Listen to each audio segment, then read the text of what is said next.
मला फक्त हिंदुत्वाशी देणं घेणं आहे. छत्रपती शिवाजी महाराजांनी शिकवलेला महाराष्ट्र धर्म हा माझ्यासाठी महत्त्वाचा आहे. खरं तर तोच माझा धर्म आहे आणि तीच माझी जात आहे. तोच माझा समाज आहे. तेव्हा मागच्या आठवड्याभरातल्या अस्वस्थतेला आज इथंच विराम देतोय. सगळं गाडून टाकत मी पुन्हा नव्यानं माझ्या कामाला लागतोय. माझ्याकडून मी हा विषय संपवलाय.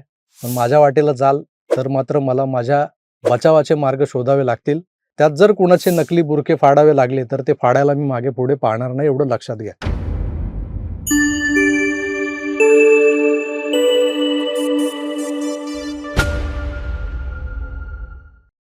मित्रो नमस्कार. खरं तर या विषयावर मला व्हिडिओ करायचा नव्हता. पण आपण जर योग्य आहोत, आपलं कुठेही चुकत नाहीये, तर चुकीच्या लोकांच्या धमक्यांना शरण जात जर का मान तुकवली तर तो आपल्या स्वाभिमानाचा पराजय असतो. हे जेव्हा सातत्यानं डोक्यात घुमू लागलं ना, तेव्हा मी ठरवलं की एखाद्या घटनेचा निषेध करणारा मी व्हिडिओ केला. जो 1.5 दिवसात 2,19,000 लोकांनी पाहिला. तो व्हिडिओ कुणीतरी चाटे क्लासेसचा विद्यार्थी उठतो आणि तुम्हाला जीवानीशी मारण्याची धमकी देत डिलीट करायला लावतो. हे काही योग्य नाही. पण ही धमकी मला माझ्या एका नगरसेवक मित्राच्या करवी दिली गेली हे महत्त्वाचं आहे. सुरुवातीला मी गप्प बसलो, कारण जर गाजावाजा झाला, पोलीस तक्रार केली असती मी, तर माझा हा जो मित्र आहे तो सुद्धा त्या संदेश वहनाच्या ठपक्यामुळे अडचणीत येईल. ज्याचं राजकीय करिअर घडावं म्हणून आपण देव पाळण्यात घालून बसलो होतो, त्या माझ्या या मित्राचा या क्षुल्लक गोष्टीत नाहक बळी जाईल म्हणून गप्प बसलो.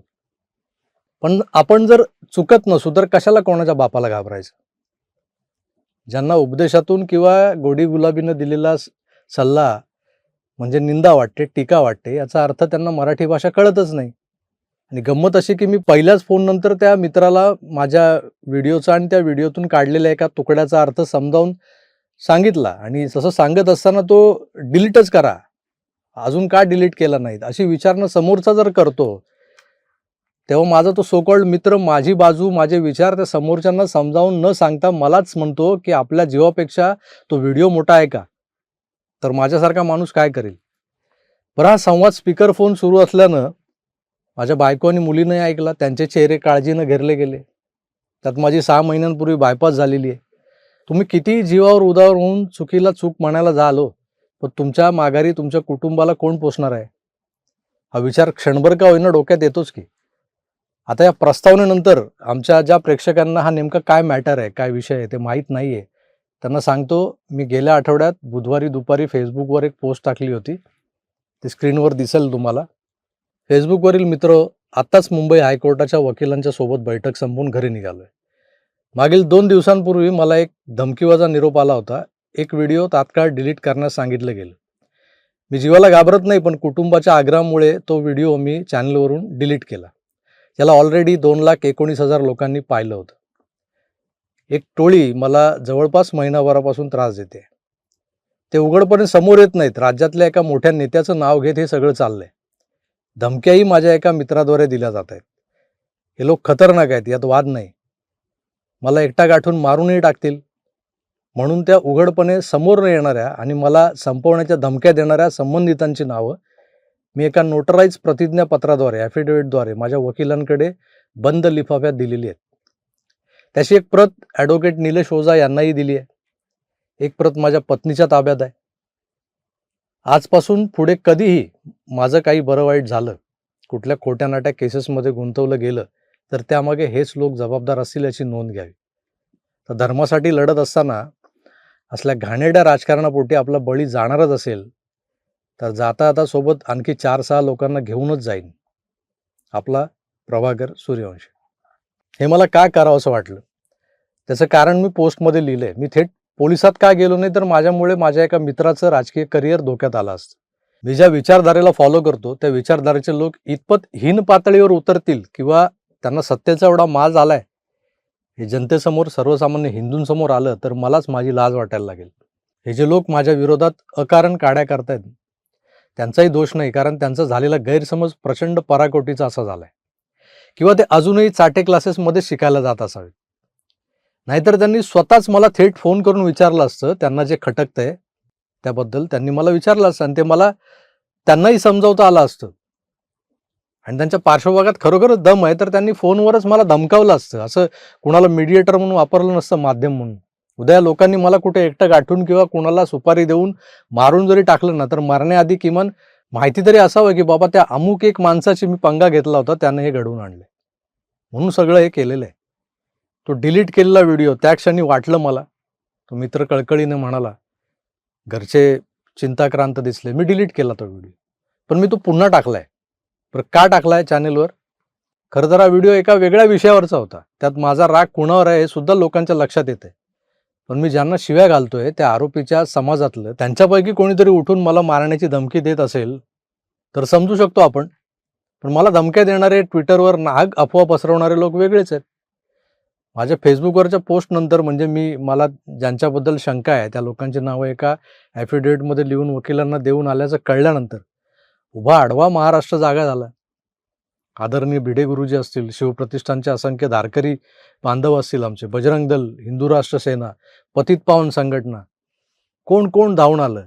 तर नावं घ्यायला लागलो सगळ्यांची ना तर 10 मिनिटं लागतील, एवढी मोठी यादी होईल. इतक्या लोकांचे फोन आले, मेसेज आले. फेसबुकवरच्या त्या माझ्या दोन्ही पोस्टवर जा, जवळपास 10 असे मिळून 20,000 लोकांच्या प्रतिक्रिया आल्या त्याच्यावर.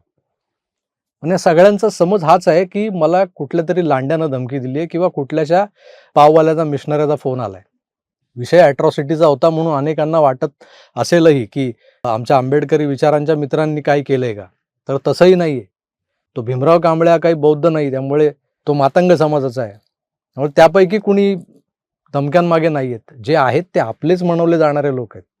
म्हणूनच तर मला त्यांची नावं माहिती आहेत ना. ती नावं बंद लिफाफ्यात माझ्या 2 वेगवेगळ्या वकिलांकडे सुरक्षित आहेत. या लोकांचा माझ्यावरचा राजकीय आकस हा गैरसमजातून आहे, असं मी आजवर समजत होतो. पण त्यामागे जातीय राजकारणही आहे हे नव्यानं समजलंय मला. मान्य तुमच्याकडे आज सत्ता आहे, पण त्या सत्तेच्या जोरावर मला झुकवण्याचे 2-3 प्रयत्न मी गेल्या वर्षीच्या जुलै महिन्यांपासून बघत आलोय आणि ते सहन केलेत. खरं तर दुर्लक्ष करून पुढे निघालो होतो मी, पण आता यापुढे सहन करणार नाही आणि दुर्लक्ष तर अजिबातच नाही. मी मराठा असलो तरी सगळ्यात आधी एक हिंदू आहे आणि माझ्या हिंदू बांधवांची जात कोणती, त्याचा समाज कोणता यावर मी कधीच जाणीवपूर्वक निंदा, नालस्ती, टीका, टिप्पणी वगैरे काही केलेली नाही. बोललो नाही, बोलतही नाही, बोलणारही नाही. पण तुमच्या आपापसातल्या कुरघोडीच्या राजकारणाचा मला बळी बनवण्यासाठी माझ्यावर असे लपून छपून वार करणं हे काही समर्थनीय नाहीये, शोभनीय तर अजिबात नाही. यापुढे कोणाला काही खटकलं तर थेट मला फोन करा. चर्चेची तयारी असेल तर चर्चेला बसा, चर्चा करा माझ्यासोबत, किंवा तुमचे जे काही अननोन गनमॅन वगैरे जे आहेत ना ते पाठवून मला ठार मारून टाका. पण आता कुणाच्या सांगण्यावरून मी माझी भूमिका बदलणार नाही. माझं काय आहे माझं आता, नाही का? आज वयाची 52 वर्ष जगून झाली आहेत माझी. त्यात बायपास सुद्धा झाली आहे. आता 52 वर्ष म्हणजे छोटा आकडा नाहीये. या 52 वर्षात सगळं जगलो जे जगायचं असतं ते. सधन कुटुंबात जन्मलो, पुढे गरिबी पाहिली, भूक, उपासमार, अवहेलना, दुसऱ्यांच्या दारात जगणं, अपमान सहन करणं, या पलीकडे बरंच काही, म्हणजे प्रचंड कष्ट केले त्यानंतर. या अपमान, अवहेलना किंवा विपन्नावस्थेच्या अगदी विरुद्ध असा टोकाचा मान सन्मानही कालांतराने नशिबी आला माझ्या. आता यात काय काय घडलं तर ज्यांना मी मनापासून मानतो ते आपल्या देशाच्या पंतप्रधानांना फुटभर अंतरावरून नमस्कार करणं आलं. एक नाही तर 2-2 माजी मुख्यमंत्र्यांसह समोरासमोर बसून चर्चा करणं आलं. राजकारणच नाही तर इतर अनेक क्षेत्रातल्या मोठमोठ्या प्रतिभावंतांकडून प्रेम, आदर मिळवणं असो. आणि या सगळ्यांपेक्षा मोठं आणि महत्त्वाचं म्हणजे माझे जे पाठीराखे आहेत, माझे लाखो हिंदू बांधव, त्यांच्या मनात घर करणं असो. ही माझी अचिव्हमेंट आहे. ज्यांच्यासाठी त्यांच्या अडचणीत लढलो त्या गोरगरीब एसटी कर्मचाऱ्यांच्या मनात मी आहे. नाशिक जिल्ह्यातल्या त्या आदिवासी पाड्यावर जिथं आजही वीज नाही, मोबाईल नेटवर्क नाही, त्या पाड्याला दत्तक घेऊन तिथं जे काही मला शक्य होईल ते केलंय. त्या माझ्या वनवासी बांधवांचा आशीर्वाद माझ्या मागे आहे. त्या पाड्यावरचा देवळातला नवशा मारुती माझ्या रक्षणार्थ उभा आहे.